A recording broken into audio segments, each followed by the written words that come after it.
प्रसिद्ध श्री महाकालेश्वर मंदिर में सुबह 4 बजे होने वाली बाबा महाकाल की प्रसिद्ध भस्म आरती को देखने के लिए हर कोई लालायित रहता है। लेकिन श्री महाकालेश्वर प्रबंध समिति के नियमों के तहत प्रतिदिन 1600 श्रद्धालु ही बाबा महाकाल की इस आरती में शामिल हो सकते हैं। भस्म आरती को देखने के लिए ऑफलाइन और ऑनलाइन के साथ ही प्रोटोकॉल के तहत परमिशन दी जाती है, लेकिन इस व्यवस्था के बावजूद भी कई श्रद्धालु धोखेबाजों का शिकार होते हैं। भस्म आरती देखने के लिए प्रति व्यक्ति 1-2 नहीं बल्कि 10,000 तक शुल्क चुकाते हैं।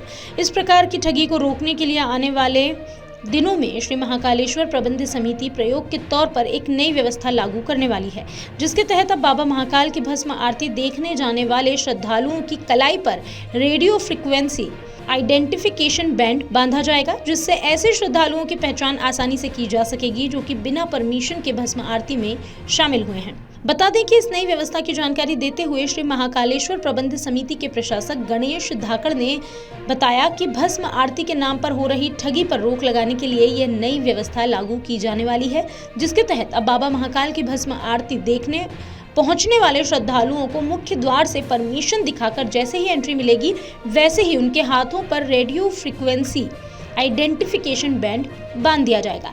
इस बैंड के बंधने से श्रद्धालुओं को बार बार परमिशन चेक नहीं करवानी होगी। श्रद्धालुओं को यह बैंड हाथों में तब तक बांधे रखना होगा जब तक कि भस्म आरती पूरी ना हो जाए।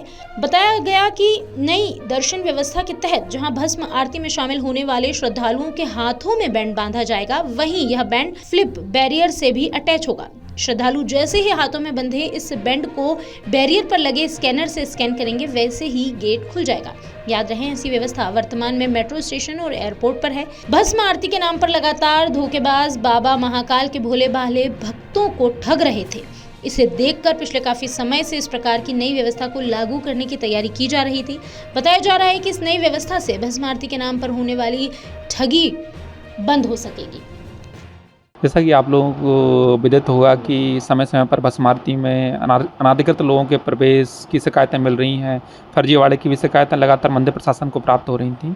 तो वरिष्ठ अधिकारियों के निर्देश के क्रम में हम लोगों ने भस्म आरती में सुरक्षा को देखते हुए RFID बैंड लागू करने का प्रयास कर रहे हैं, जिससे क्या होगा, जिनके अधिकृत लोग हैं, जिनके टिकट्स बने हैं, वही लोग भस्म आरती में प्रवेश करेंगे और अनाधिकृत लोगों का प्रवेश पूर्णतः वर्जित होगा।